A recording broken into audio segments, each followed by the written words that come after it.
तो एबे job card को नहीं आसी गोटे बहुत ही बड़ अपडेट। आजिका डेट्रे प्राय बहुत सारा लोकों पाखे जॉब कार्ड अच्छे किंतु एबे जॉब कार्ड को नहीं गोटे गुरुत्वपूर्ण खबर सामना को आसी कौन आसी अपडेट आज वीडियो पूरा इनफॉरमेशन मुझे देदेवी।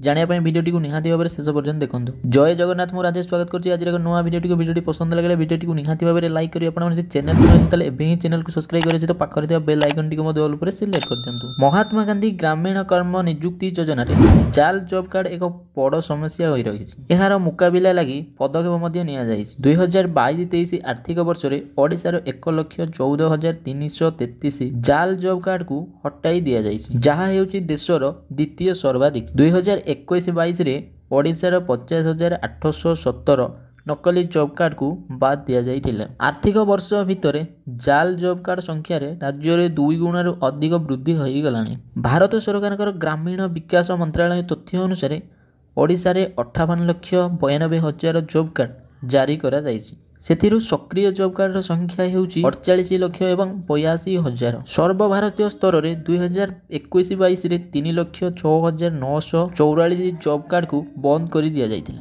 2022-23 रे ताठारु 2 गुणा अधिक जाल जॉब कार्ड को बंद कर दिया जाइथिला। एही वर्ष उत्तर प्रदेश रे सर्वाधिक 2,96,000 जॉब कार्ड को बंद कर दिया जाइछि। सेपरि मध्य मध्य प्रदेश रे 27,859 एवं बिहार 80,000, आंध्र प्रदेश रे 1,833 एवं राजस्थान रे 45,664 जाल जॉब कार्ड को बंद कर दिया जाए। तेबे जाल जॉब कार्ड समस्या को रोकिया पई आधार सह लिंक करने को बाध्यतामूलक करा जायछि एवं नियम को जो माने उल्लंघन करिवे सेमानक पई 1,000 टंकार जरिमाना भली व्यवस्था मध्य करा जायछि।